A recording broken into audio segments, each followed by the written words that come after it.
Probably some of you know that. And I add the Shipp on my last name occasionally now because of the man in the back. Todd, stand up. Let's give a shout out to Todd Stephen. There's my husband. We're going to say, hey, Todd. He hates that, so I have to do that. It makes me happy. Hey, guys, come on in. How's it going? Wonderful. Good. Am I starting too early? Do I need to wait a minute? Pick my teeth or something? Was that so gross? But it's so eating. But it's so real. So what's going on? So we're like acting 101, or anime 101, right? We could do acting, we could do some real like, icebreaker, go to lunch with your inner child games, or we can like just talk about how I got into anime or what your questions are. I really love to hear from you guys. I started doing, let me just give you a little bit of a background. I did, for those of you who are Ava fans and who may not be Ava fans, I get it. Either way, don't throw tomatoes at me and then just throw flowers if you love me. But I get it. It's been around for a long time. I think I was discussing with somebody, and it's been almost 20 years that I've been recording that show. It is a part of me, so be gentle. But at the same time, I get that there's lots of great other new stuff out there. But literally, I've been doing this for a long time. And then I started spewing out babies and all those kind of things and like took a break.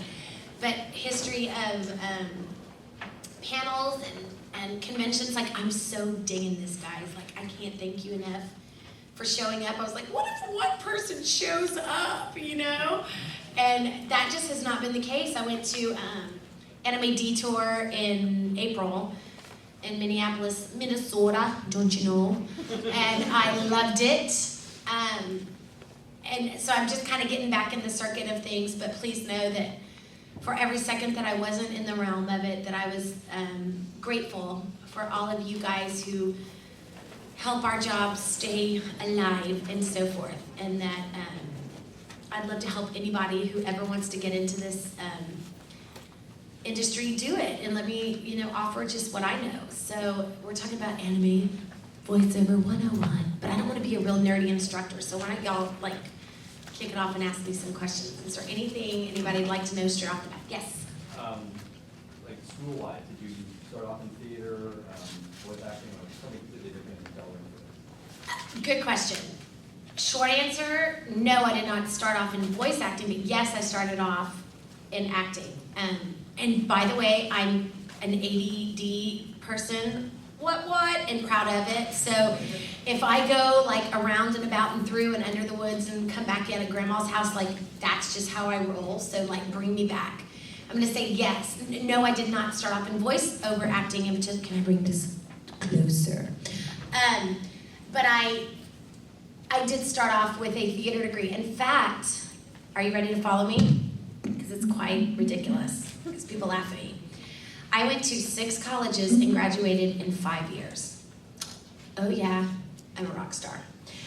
I was that girl that was like, oh my God, it sounds great, so go over there. Okay, let's go over there, and whatever. And my dad was the guy that, started off as the mail boy of his company, which was a toilet paper company. Free toilet paper my entire life until he retired. So pissed off he retired. I hate buying toilet paper. I never had to do that before. And it's expensive. If you don't get the real good stuff and you try to go cheap, it just runs out. So there goes my ADD. Now I'm back. Okay. So, yes, I went to, I graduated and I was supposed to go to AMDA, the American Musical and Dramatic Academy in New York City. Anybody know of that? It's a conservatory. Hey, rock stars.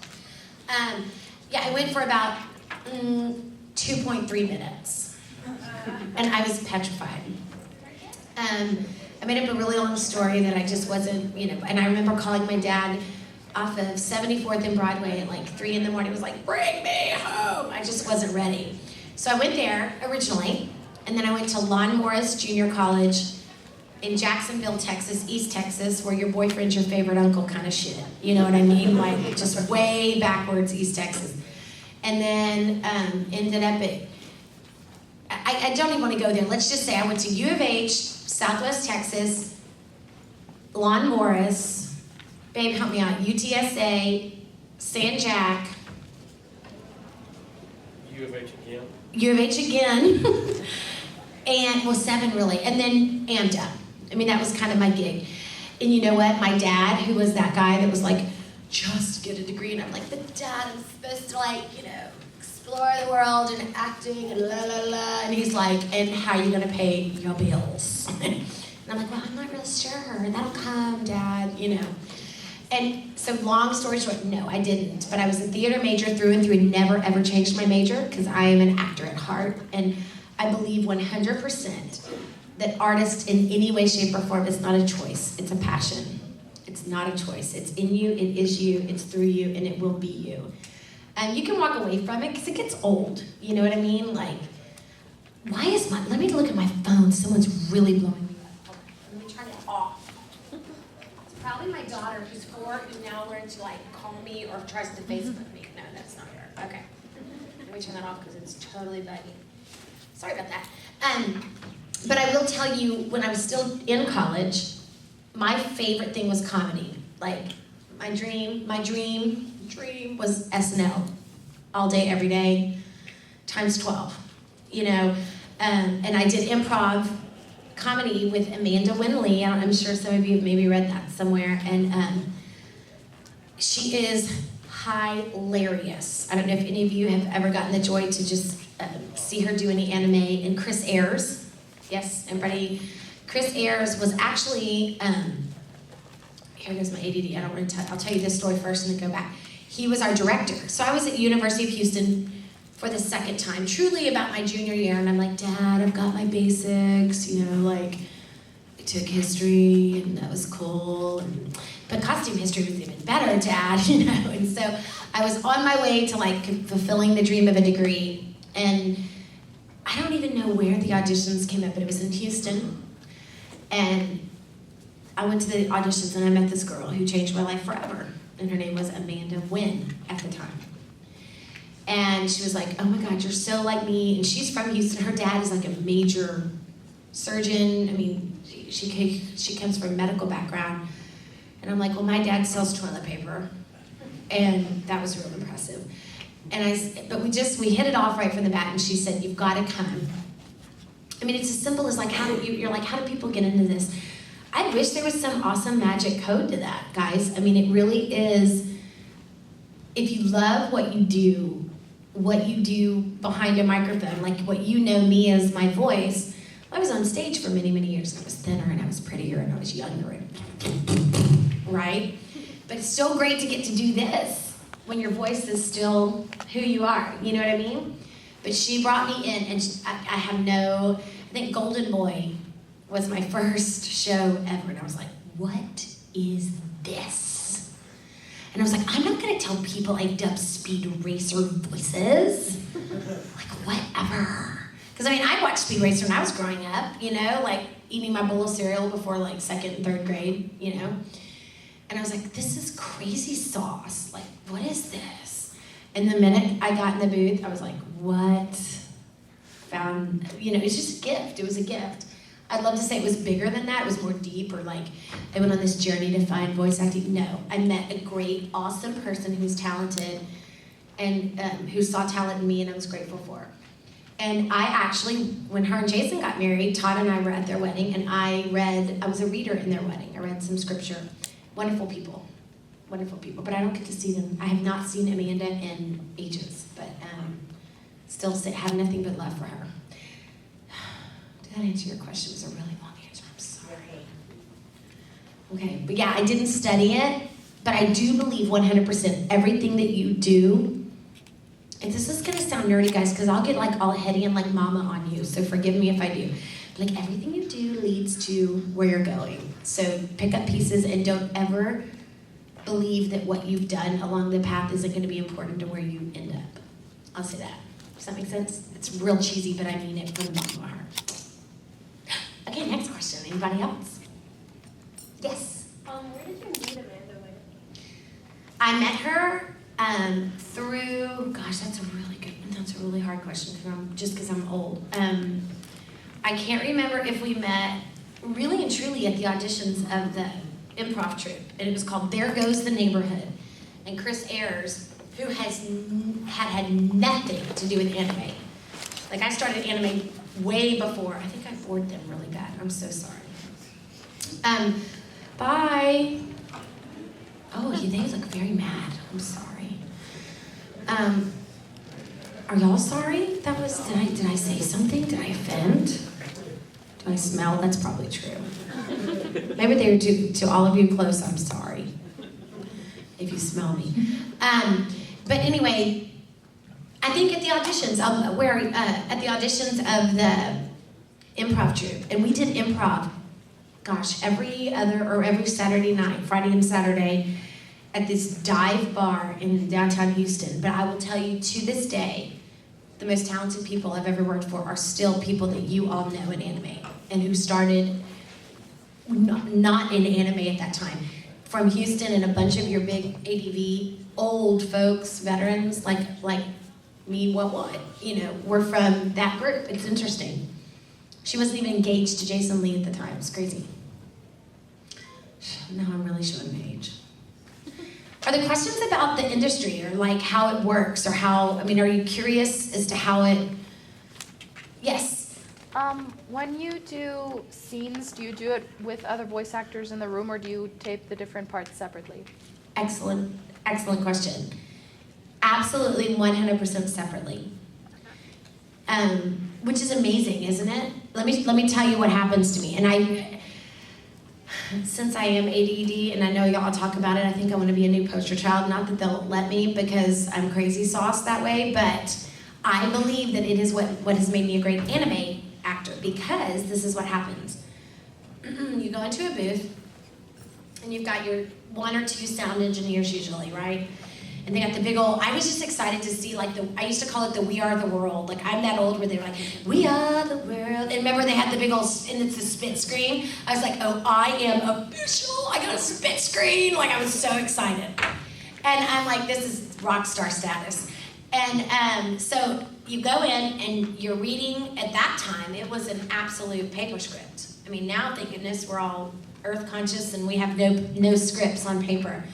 Let me tell you how it was done and then how it is done now. And so you walk in, at all times you're hearing Japanese in the headphones. So we're watching the original Japanese version, so that, some of you sub fans would be really, you could just go in the booth and just be fine and walk out and be done. So as dub people have to watch the sub, so we have an appreciation for it too. And we actually hear Japanese in the headphones. We have the big microphone. We got your director, who we call our AD, on the other side, and you've got your sound engineer on the other side who is recording. You have to look at a screen in the booth, match the lip flaps while hearing right in your ears, and then reading an English script. And for me, it works. I'm like, yes, because it has all my sense. I'm like, I get this. At M&Es and So that's how it works. But to be honest, what I am fascinated by, which I give full credit to the directors and the sound engineer guys, is the way that it flows. And sometimes doesn't flow. So, we all aren't perfect. So when you hear a dub that might really S-U-C-K, sometimes, it's like, well, maybe the mixing wasn't good because you don't have the fluidity, of the actors together. We all record individually. Does that answer your question? And now, without the paper, we go line by line. So they'll even show you the scene in the Japanese version, and then they'll say, okay, so this is when you're a big robot and you blow up things and it turns into a bunny, and you're like, awesome. And then you get to read line, it goes to each line and then you record. So, yeah, but I don't think we'd get anything done, obviously, with me, because, I'd be not behaving, and I'd be like, hey, what are you doing? Talking, So it's probably best to record by ourselves, especially me and Spike Spencer. Yes? Do you do any voice exercises? Personally, or just as a practice? As a practice, or personally? Well, both. Okay, not necessarily. I think in the beginning, when you'd walk in, they'd say, okay, one of the great things is with Misato, as many years as I've been recording her in particular, I mean, that's a good 20 years, and I've grown, and I've got hormones, and I'm sometimes come in tired. I mean, it really makes, I've been sent home before. Like, I'd come in and have a session, I remember in college, and Matt Greenfield would be like, go home, you're too tired. Well, I'm like, Matt, I took 3 finals, and I'm, and he's like, no, go home. Because he couldn't find Misato in my voice. So I respected the directors that were, but so in other words, they would try if we didn't sound good, let's do some voice work. And for me, do you want to hear one of my things is? Are any singers in the house at all? Or so singers like, and I learned this, but you just do the right. So Todd can tell you, Todd, am I lying? Even like he's like, he will like be dead asleep and I'll be in the shower before a voice recording. I'm like, and you have to like go up and down, and that's a huge, and you can go, and you go up as high as you can, and that absolutely makes your voice, your vocal cords. I sound real nerdy doing that for y'all, but I'm just answering a question. But that is one of the main, I do that all the time. Even my kids are like, Mom, stop, and I'm like, I gotta go record, guys, They don't, and by the way, they don't care. They're not impressed by me at all. At all. It's so sad. Maybe one day. But yeah.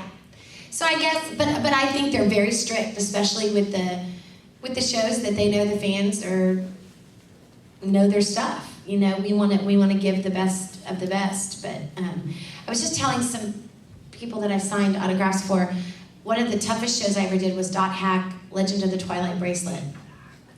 Because Nira was really, she was really young. I loved it, and it was a really pure voice that she had.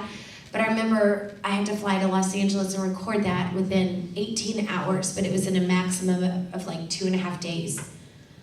I could barely speak for like 2 weeks after that, And I've had friends like Jessica Calvello, who I grew up with, who's had some voice troubles. You have to do your voice exercises to keep it warm, but not necessarily on studio time. Yes? As far as, like you're saying, collaboration hours, is the job, 18 hours here, 20 hours there, and you get, months where you don't do anything? Like, how does it work out? Obviously, it's not a 9 to 5. Excellent question. Yes.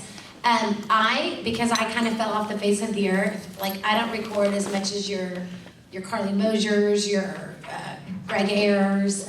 Greg, I remember, was a fan of Ava when I first started, and he had no idea about voice acting. And then look at what a force he is to be reckoned with in this industry. Someone like, I would say the most, depending on the character, like Misato. I mean, if you hear me speak, if you truly know Ava, everyone's like, okay, do Misato, and I'm like, I am. And they're like, no, do her voice. I'm like, I am. And they're like, no, seriously. And I'm like, Shinji! And they're like, oh my God, that is, really. I'm like, I told you, I am. Like, I don't, like, for this voice, it's kind of cool to go in and be able to do, but like for Nira, going back to that, I would say the most hours that, my personal opinion is, 4 to 5 hours recording is pushing it for your actors that, and Greg does all those little kid voices, and so that's really taxing on your voice. I mean, your vocal cords are muscles, so you work them and you stretch them and you hurt them. But it's not a 9 to 5, and for me, in terms of answering, is there months in between? Yes, there's months in between. I just recorded a new show this last week. I don't know if I'm able to say what it is, but not that it's a secret. But sometimes they're like, just wait until the release and blah, blah, blah. But with David Matranga and, a couple of the other people. So we're just starting to record more in Houston because ADV, the whole ADV went out of business, blah, blah, blah, with Seraphim. And I love going to do Funimation, but it's in Dallas, and that's really difficult on my schedule because I'm a mama. First and foremost, I'm full-blown soccer, baseball mom that I used to make fun of and that I swore I'd never be, and now I'm totally like eating crow because I'm that girl that yells the loudest and the most obnoxious. Yeah. So, yeah, real loud. Yes. What would you consider to be the hardest obstacle to overcome in voice acting? Okay, that's an excellent question. I think, can I answer that from my standpoint, then maybe from the standpoint of the industry? Yes. Okay. As for me, the really hardest part is just being inside a booth that's dark and quiet. And I remember there were, for 4 to 5 hours, if I don't see daylight, like I start to grow horns and things, and So I love my breaks. And being inside a really small space that's probably my hardest obstacle, to stay motivated, to stay. If the booth is not cold, forget it. If it's hot, like things that I would, and I'm not a diva, but I mean, like I am so easygoing. I hope y'all can get that from me. But if it's not cold, if it's hot, that's it. And I just think that's menopausal or something. I don't know. But I think more than anything, as a voice actor in the industry, they're so underrated.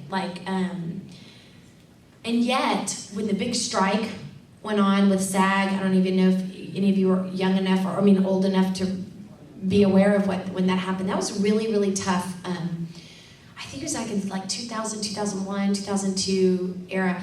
And like I said, my love was comedy at the time. And so I was really kind of going down a new path and more sitcom-y. But I'm not a size 2. I'm not your hot mama, but I wasn't ugly enough to be the best friend. So my agents, they were kind of, I had a real close call with Yes Dear, that old show, and what was it called? Oh my gosh. King of Queens, that show. Do you remember King of Queens? It was Kevin James' younger sister. And so what I realized was getting into a different part of the industry, how blessed I was to be a part of the voice industry, where your fans and the people that truly just appreciate the art of what you do, because it's as exhausting as anything. Because really, you've only got this to work with. The great thing is, yes, do we not have to be hot? Do we have to get dressed up? No, that's a gift part of it. But I think that the appreciation within the industry, commercially, it's one of the highest paid, let me repeat this, highest paid outside of anime that are SAG-AFTRA, your gigs, are your voiceover actors. So when that strike happened with SAG, guess who took over? All the voiceover jobs. Celebrities, right? So you would put on a Coke commercial and it'd be, I don't know, anybody, you name a celebrity. So it was one of those things that was a really closed industry, and if you got in, you were lucky. My tag just jumped off. But I think that's one of the hardest obstacles, is that it's not as appreciated in the world as much, but in the industry, all actors know that if you can get a voice actor gig, you're blessed. At least that's my take on it. Yes? That's a question career-wise. When you took a bit of that hiatus from the anime, when your first approach with coming back to Ava, was there any one thing that made you come back? And was there any other acting opportunities that you pursued when you took your break? Excellent questions. I can't say I pursued anything. I think yes, what made me come back was the fans. I'm being dead honest with you, and I'm not just saying that to me in front. What made me come back was the love of that show. And it's a love-hate relationship. It's such a deep show. It's such a heady show. It has so many underlying, but I don't know if you guys know this, it was the #1 television show in Japan in 1997. Evangelion was. And it goes on and on and on and on, And you can, I think it's a show where everybody can gain something out of it in some way, shape, or form, small or big, That's what brought me back to it, is just the love of Misato. And who doesn't love a drunk girl that has a pet penguin for her? And I was birthing babies and bottles. I was like, oh my God, what a great escape, to go be fun. But I think just the love of the show. I can't say that anything other than that. I started to get back on stage again in between, but really, it's hard. It's hard as an actor the one thing about being an actor that I would tell some people, like, Allison, would you let your kids, would you, Noah, my son who's 9, He loves to sing, and that's primarily what I do, or at least what I would say my first love was growing up. And I would say, you know, I would encourage him to be anything that he wants, but guys, being an actor, no matter which way, shape, or form, you're looking for a job every single day for the rest of your life. That's what you have to know. Every show closes, every gig ends. So I think after a while, when Todd and I were in New York City, and we gave it our all, and more so going towards the television section when I was coming close to pilot season and more sitcom world. And I was that almost girl. They were like, we're gonna put you on hold, and oh, we're gonna offer it to a celebrity name, and if she accepts, then no gig. And then, so it was that waiting, and you know, and had I not been blessed to meet my husband, maybe if I was single and able to just live that life longer, I don't know, I think you're given what's planted to you. I pursued not much other than diapers, and you know, I loved going to Home Depot and like doing, I'm like, this is real people stuff, you know? And I hadn't done that in so long, it was a blessing. So coming back though, I'm coming back with a vengeance now. Like it's, to see how much this has grown, and it's all because of you guys and just this genre. And that it gets the name that it does. I just celebrate that every second. Anyone else? Yeah. I know in the U.S., like most of the work is in California and Texas. Do you know where the spots would be in Canada necessary? Or? Well, I'm shocked being in Toronto that with the film festival and the film industry here that you guys. I mean, I'm shocked, meaning that I don't know any. Texas is a huge hub in California. I recorded with one studio when I was in New York very briefly. Oh gosh, how horrible that I'm not gonna remember. Central Park Media. Yes. I think the hub in Canada is pretty much in Vancouver. Oh, it's more Vancouver. Yeah. That's what it is. Ocean Group? I would think here, because a lot of film festivals are here in Vancouver. You'd think, but I don't think we actually have one based here in Toronto. But you guys have more film. I mean, all of the American actors fly here to make their films. I mean, I don't know if that's financially a gift, or I mean, that's what it seems in the U.S. But I can't say that in anime. You're right. I'm not sure. Why? You know what? There was a woman who's from Canada who directed. Does anybody watch Rune Soldier? I'm in Rune Soldier. Yes, I signed a couple of things. And the director of Rune Soldier is a girl named Jackie, I believe, and she is from Canada, and she moved back here, and she's an incredible director of anime. But I don't know if that's happening here. I'm sorry that I don't know. Yeah. Yes, sir. You said that you don't record with Funimation much because they're in another city. Is there not a lot of distance recording options available? Like I know that sometimes, like a guy like Don LaFontaine, when he was doing, before he died, Right. When he was doing trailers, he like recorded them all from the home studio. Oh no, there's so much of that available. In fact, I had recorded the Rebirth, I believe, or Rebuild in Dallas, and we realized I'd missed a couple of lines and that kind of stuff. And so Mike McFarlane was like, Allison, I gotta come down, and we recorded what I needed and emailed it to Funimation. You know, we went to a studio in Houston. No, there's that option. I have an agent in Houston where I do voiceover auditions just for commercially. And I have not really dove in. Did I say dove in? Let's say that I said dove in. How horrible is that? And I'm a teacher. Shh.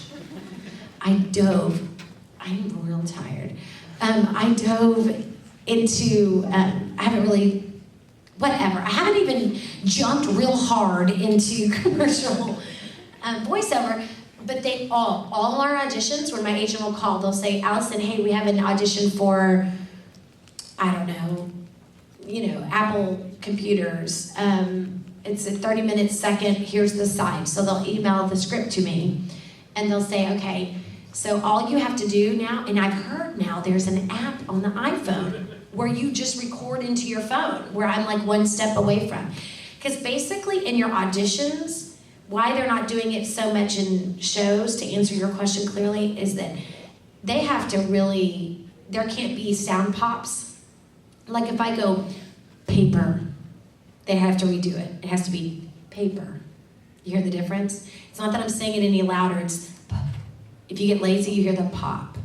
And I remember that was my biggest thing. And when I'd see a P, I'd be like, paper. And then I wouldn't even say the word right because I didn't want to pop my P's, you know?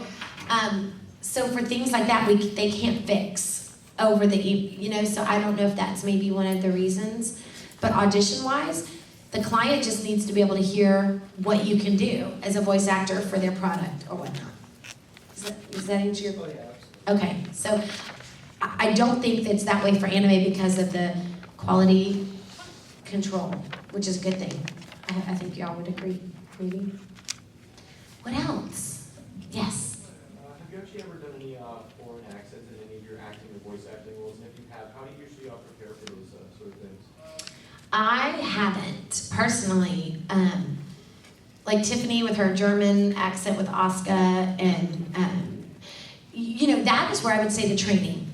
Guys, I will not even pretend, you know, your theater training, like when I said, don't deny that anything you might do, even though you're not recording yet, if you're taking classes in acting, if you're taking classes in movement, or you're taking voice lessons as a singer, all of that combines to build you. Because I took, as a theater degree major, I had to take dialect class. And so you just go back and pull the people you know. I mean, I definitely, if I had a dialect, I can't say that I've had a hard dialect. Now the Texas dialect, if y'all have one of them, call me, I can help you. But, you know, I would just call some of my theater friends and really work on it before I record. That's how I would do it. But that's something that, like, if you're interested in going into voice acting, take some local acting classes at a community theater. I mean, just don't underestimate any form of the industry helping you in any way, shape, or form to get to voice acting or whatever it might be. Yes, anybody back? If I have not answered back here, I haven't. What are y'all doing? Ask me questions. What's going on, guys? Okay, let me just go back here real quick because I answered. Yes. How does your work in anime differ from work in other areas of voice acting, specifically, like say original Western animation production or commercial work? How does anime differ? That How's was it a real different? fancy question. Okay, how does? Oh, you know why? I really think it differs. Having. Oh, I can tell you this. Oh my gosh, I can tell you this because I had a cartoon on Cartoon Network that totally died. But I had one that went for a minute. First of all, just having the baseline, the fact that the Japanese have created something that we either, you know, remake and just dub, or I like that in anime there's the groundwork that's been laid, and so it helps you be able to make it better, or, you know what I'm saying? Whereas Woody Woodpecker, or, oh gosh, I'm so old, what are the cartoons that y'all watch? SpongeBob? I mean, he's just like, he's a new kid, you know, there's no Japanese SpongeBob, you know, they would have to dub you know, they're dubbing ours guys. So, I love that, you know, and let me tell you this, that's interesting that you asked that.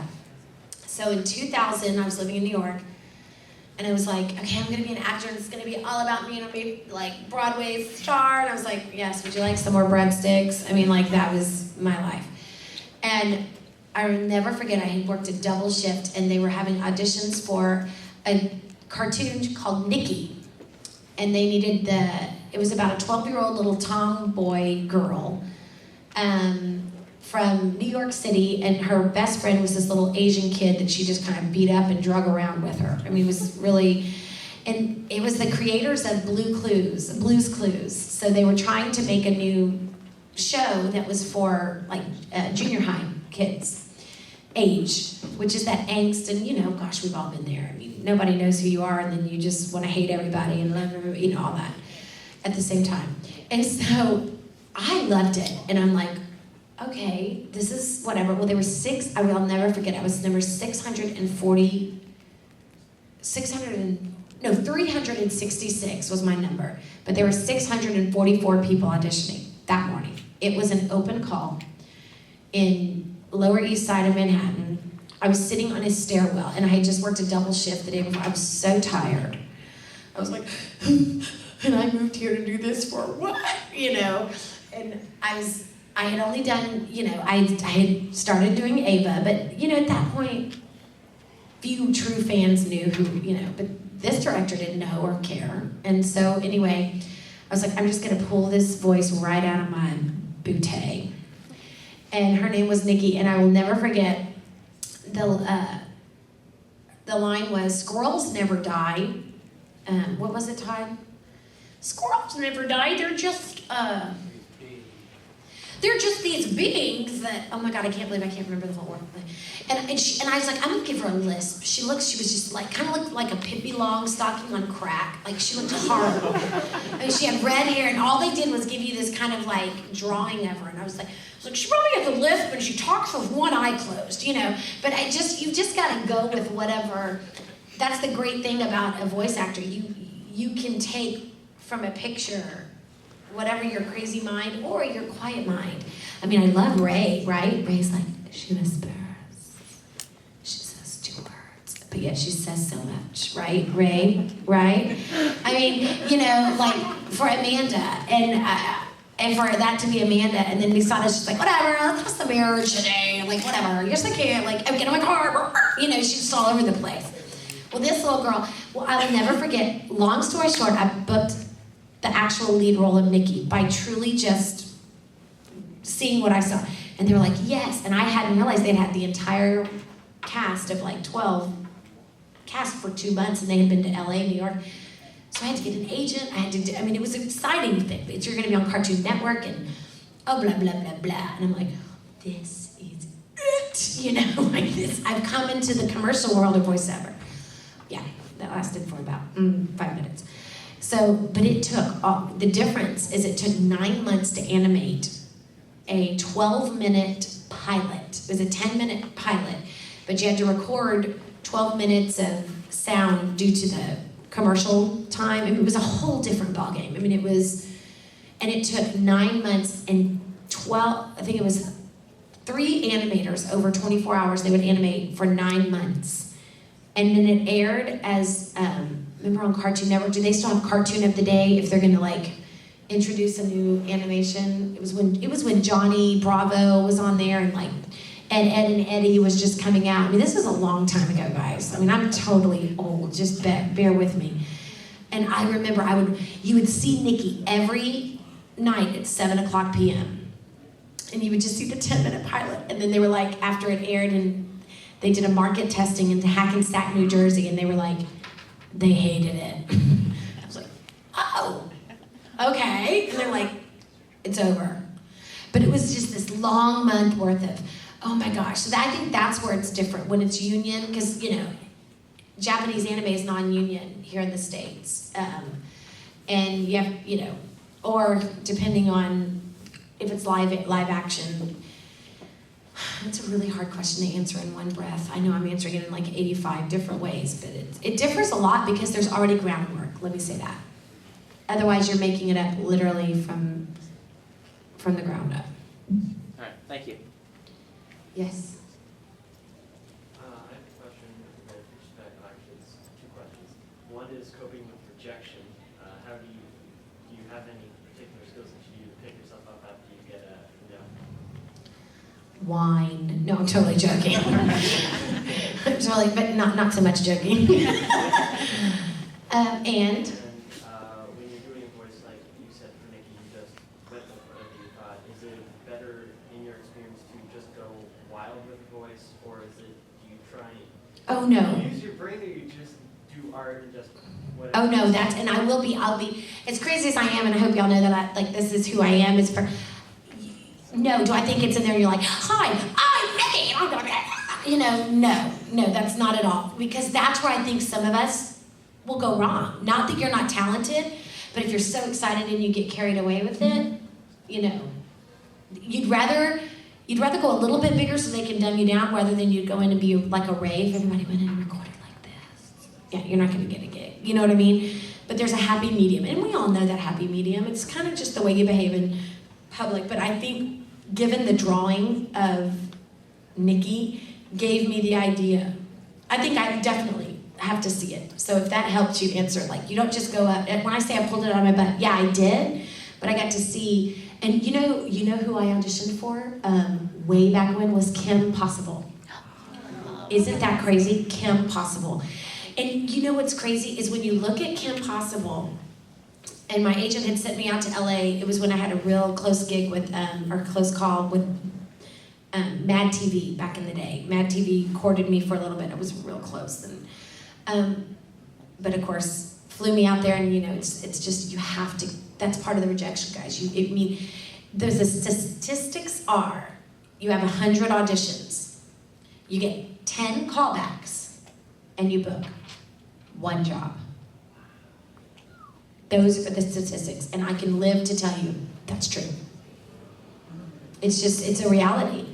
And that's why I say it's not a choice. Because really and truly, how many of us would just choose to go and live our lives as, oh yeah, I've got 10 years to just go out and try some, you gotta still pay for the roof over your head, you know what I mean? But going back to Kim Possible, that was one picture that just, she's wonderful, but she didn't have that much of a distinctive, it was a pencil drawing of her, that's all they had at the time. And I remember going, well, she could be this, or she could be that, but there wasn't enough in the drawing to give me probably anything of what I needed to give her in the voice. And so I didn't book it at all. But that would be one of those places where I didn't feel like the drawing jumped out at me enough to give her something special. So I didn't book it. That was a wine day. No, I mean, when I say rejection, you just have to know. I mean, it is the hardest job. And when someone asks me about your children, because you love your children so much more than you ever loved yourself, to tell your children to go into an industry like this where you were told no 90% of the time. Not because you're not worth it, but there's just that many other people that are wanting to do it that you do. You just have to learn to, if you take everything personally, you'll never go forward. And I can't really tell you how I learned that. I learned that just with the hard knocks, dude. I mean, it was tough. But I think that's why I ended up moving back and wanting to have a family, and was so blessed to have someone that I loved. Like, I think there's a balance to everything, You have to love something, but also not forget that there's love and family and friends that you need on the side. Because it's a lonely gig. It can be, and then it can be the best ever. And it can be for any of y'all. I mean, that's the thing. And what I will say, and I don't know if anybody else will tell you this, but if you do it for long enough, and you're, like I was that almost girl, I guarantee you, had I stayed for another 10 years, you earn that kind of status where you start booking things later in life. Like the casting directors were just getting to know me in the big world, in the CBS, NBC world, that kind of thing. But, I got tired of me. Part of me, people are like, well, why did you quit for so long, Allison? Like, oh my gosh, it's so. I said, look, I was my credit card. I mean, my business card. I was my product. I was tired of me. Sometimes you want to do something that, but then when you realize what awesome people like you guys are that love what you do and that you want to tell people like you do it, I have no shame. I will never be the person that says, oh, don't do this. Just know what you're getting into, because it's just as great as it can be awful. So I encourage everyone who wants to do. If you can see it, you can be it. Period. Period. I believe it. Is that so deep and nerdy and mama-like? Maybe. I'm sorry. But it's true. Okay, what else? What else can we talk about? Yeah. Okay, wait. Who have I not answered from, just in case? Because I've answered. Okay, am I talking, do y'all want me to talk about something else? What else? I mean, it's anime voice acting 101, but we can talk about something else. Okay, let's go with your question. Would you have any advice for finding jobs or developing characters? Yes, acting class. I would. I mean, any community. You know what I loved? I started taking, when I was in high school, acting classes at a junior college in my area. Do y'all call them junior colleges in Canada? We just have college. So just what straight university level, or? Well, college and then university. Okay, so college. Yeah, so any college level or community theater that you have. I mean, if you want to learn to develop, you have to take the classes. Acting class. Yes, sir. Would you think improv would also be helpful? Humongously helpful. I think improv, I have more respect for improv actors than any other actors on the face of the earth, period. If they're good. If they're good. And we all know that improv actors, I mean, and it's the hardest gig I've ever done, and it's the most fulfilling, with all due respect. I love my anime, but when you're up on stage and someone's like, okay, so you're a blue comb and you make shower curtain rings and you drive a taxi, go. You know, you have to figure something out that can relate to the, oh my gosh. I mean, it's a challenge for me, but there are some actors that wouldn't do improv to save their life, you know? That's the great thing about acting. You can be anything, anyone, anywhere, anytime, anyhow, any place. But you have to do the job. You have to do the work. It's not just something, hey, I want to be an actor. Okay, ready, go. Am I one? You know, yeah, no. I mean, I will say, from age 6, I did Annie with Joanne Worley, who was in a show called Laugh-In. Wait, you know what? She's on a Disney show. My son watches it, and I'm like, she's a principal. What show is it? Is it Jessie? She has black hair, real short hair. Come on, people, help me out. Anyway, but how hilarious is this that I was in 6th grade and I was playing an orphan in Annie in a tour where she did Miss Hannigan. And she was old then, but she's really old now. You know, so I started early. I mean, but start now. Now is never too late. Any other? Am I answering what you want? Yes, no. Give me a gauge. I mean, if I'm not answering, I don't know. Talk to me. Yes. I guess this is kind of like more about the industry in general. But would you say that voice actors, even if they're in and they do get the voice work quite a bit, would you say like only a few, or most of them still have kind of like a second job, like just to supplement the income? Most. Yeah. That's a simple answer. Yeah, I can't say that, especially in anime. Yeah, most. Kind of to go with that question, have you ever experienced an issue booking off time from your everyday job to go to an acting job? 1000%.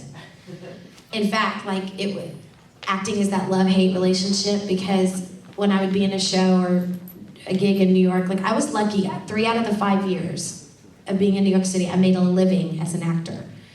2% of us, 2% in the entire world make a living as an actor. So it doesn't matter how many people call themselves an actor. You're more respected. One second. I'll just keep that thought though, because I don't want to. 2% of us make a true living without a second job. Because once again, every show closes, every gig ends, you know, that kind of thing. And one of my very best friends in the entire world, Felicia Finley, happens to be one of the girls who's in that 2%. But she's in the theater world, which is paid way less than the film, television world. And she is starring in Mamma Mia on Broadway right now. And she's been in tons of shows. But she's one of these people that wants nothing more than what I have. She's like, oh, I just want to have babies, but she can't stop getting gigs. And the truth is, she can't stop accepting them. Because, you know, she's caught up. So there's a lot of people that once you get so deep in the industry, sometimes that quote-unquote regular life is hard to balance, and some people miss out on it. So you really have to decide what's important to you. I don't mean to sound so deep and judge about it, but it's just it's a fact. I mean, it really is, because to balance both of them full-time is quite impossible. But unless you're an A-list star, which are the 1% of us, you know, who have the nannies and the la-la-las and the la-la-las, which is, I mean, I wouldn't know anything about. But yeah, go ahead. Basically, piggybacking off of This is a big question. It has 2 piggybackers. have you ever come to a point where it's like you don't have time to breathe? Like you've got your job, you've got your voice acting job, and it's like, does it ever get too much? Yes. And I will say it did, going back to fully answering yours, that was the time when I would have a show or whatever, right? And I did a show called Grapefruit, anyway, an ongoing show that was pretty successful in the underground theater world in New York. And I would have to, but I was like, okay, and we would get a percentage of the door, blah, blah, blah, you know, however many would come. Like comedy, I think, would pay the least amount of any genre. And when I used to do improv comedy every Saturday night at the New York Comedy Club on top of this gig, I think my max night was like $45. I was like, oh yeah, don't be jealous. Like, you know, like it was horrible. I mean, and we're living in New York City, you know. So I think those times when it would get hard to breathe was I would go for like 2 to 3 weeks, no auditions, and I'll be darned if I didn't accept a temp job, right?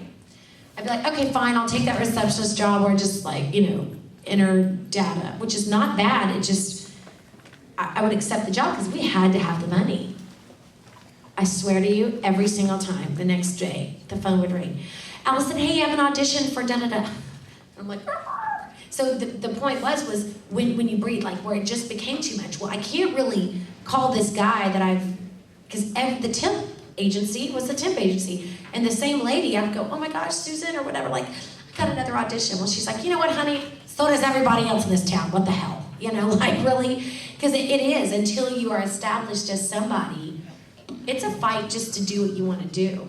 Does that make sense? And so those are the times when, wow, is it worth it? Because I would have to miss the audition just to make the job, but the job was to pay the roof so that I could live in a city where I could audition. It was, It was an absolute catch-22, and it was a cycle that you just, I mean, it makes me almost cry talking about it because it's such a character builder. Do you know what I mean? The fact that I survived that and that other people do, like I love people who give it that try. So I'm never gonna be the person that's gonna say, oh my God, don't do that, like blah, blah, like go for it, but just be willing to go to work that next day and know that audition isn't gonna be maybe the one every time. But then stay there long enough to pay the rent so you can stay there. And that job might come up. And guess what? It might never come up. But until you're there, you don't know. Right? Another mama moment. But sorry. Yes? In like a DVD commentary, Matt Greenfield said that some of those really, really early ADV dubs were like seat of their pants recording. How has it changed from like those early ADV days to now?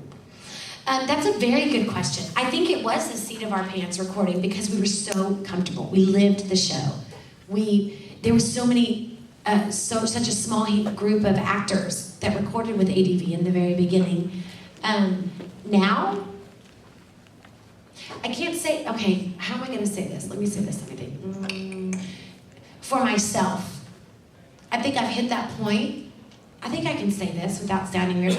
I don't have to necessarily audition anymore. Does that make sense? Yeah. Not that I'm but I think you earn your stripes. So if Matt or Chris or, you know, any of the, like I just recorded, John Swayze was subbing in for Chris the other day. It's a beautiful thing. So this is when it comes to being old, being good. You know what I mean? Like it's good to be old. So that you don't, because it did used to get hard. They would, can you come in for an audition? It would take me one line and then I wouldn't get the job with ADV and I'd have to go back to college, you know, that kind of stuff.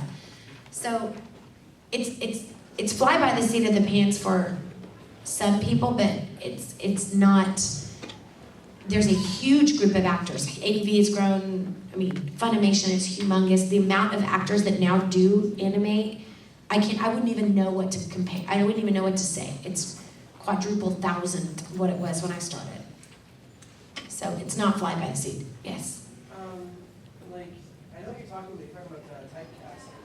Yes. Where like maybe Chris would say, this is something that I know Allison could do. Yes. Has there ever been a time when he's like, this is something I know Allison could do, you come in and he just ends up being wrong?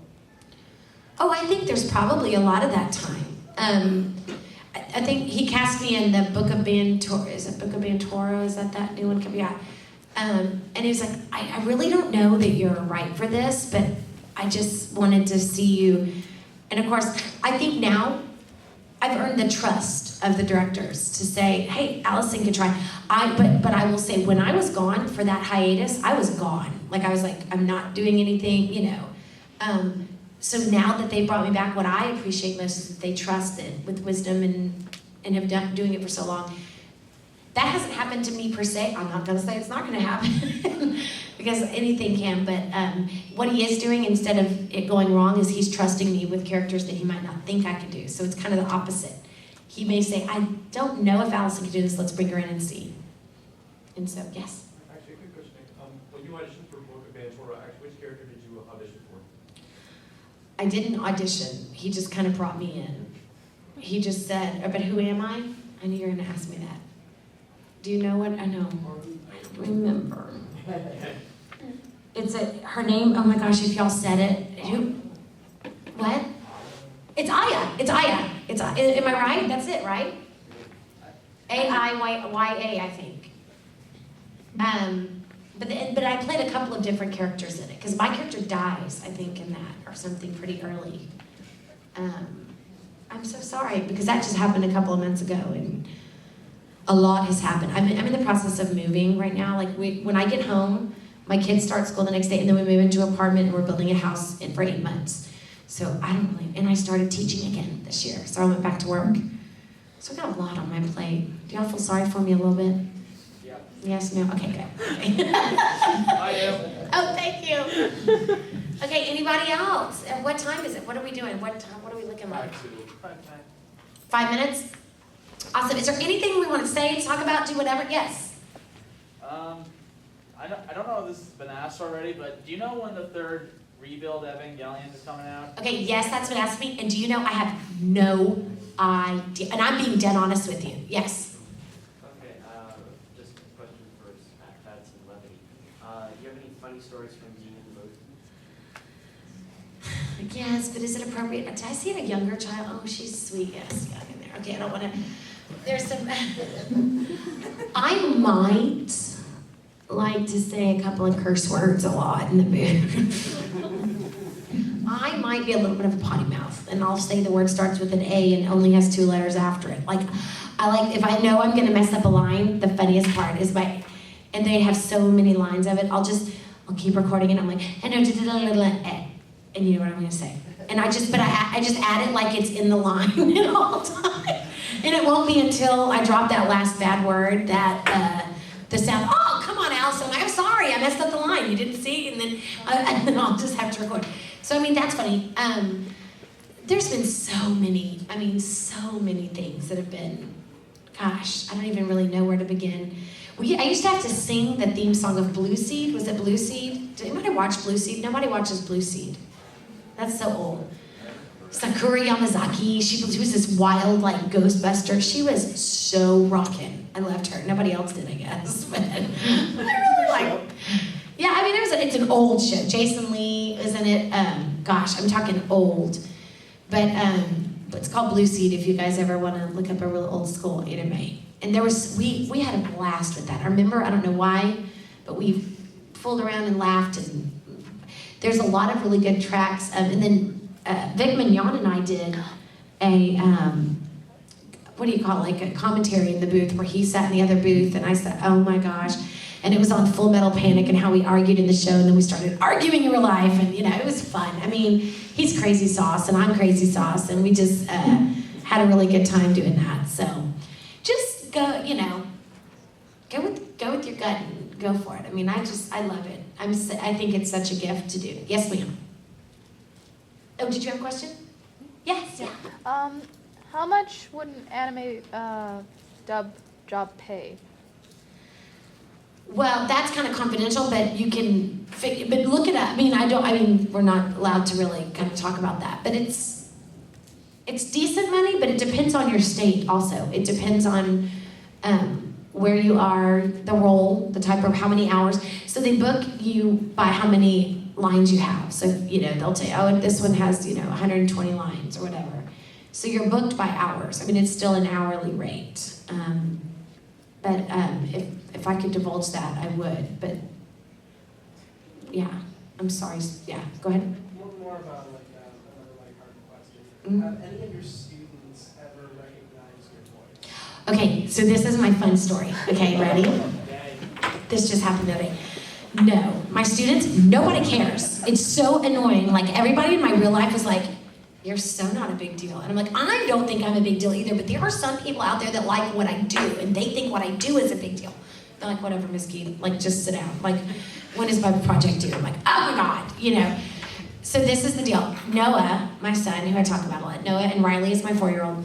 We went to GameStop the other day. He got cards for his birthday. And I'm like, Noah, well, he's like, Mom, I'm trying to look for WrestleMania, whatever. And the guy's like, well, it's not out yet. And I'm like, Noah, shit, if you don't get over here. And all of a sudden, this guy behind the counter goes, ma'am? And I was like, oh my God, are you all right? I was like, yeah. And he goes, and he just started shaking, like physically shaking. He was the sweetest guy. And he goes, do you, by any chance, do voiceovers for Japanese? And he started to cry. Like, I mean, it was the sweetest thing I've ever seen in my entire life. And I was like, yes, honey, come here, it's okay. But he recognized my voice from me yelling at Noah in the store. And he was like, oh my God. And he just, like, things were in front of him, and he was like, if I had something for you to, you know, it was so funny. You just sign this, you know. I mean, he was so cute. So then he pulled out, like, a receipt from the cash register. And this was my favorite part of the story. Swear to goodness. I've been doing this for how many, almost 20 years? Noah's 9 of those years. And he finally looks up at me. He finally found his game, but it wasn't WrestleMania, whatever. He had to pick something else. And he goes, so you really might be a little famous, huh, Mom? Like, I guess now I believe you, whatever. So that's one of my favorite. And my second favorite story, and this is a good one to kind of wrap up in. I was on my iPhone, and like, if you knew how technologically challenged I was, you would be appalled at minimum. But I've gotten real good, okay? After I got an iPhone, I think I'm real fancy. And that was a few years ago, not just now, like I'm good now.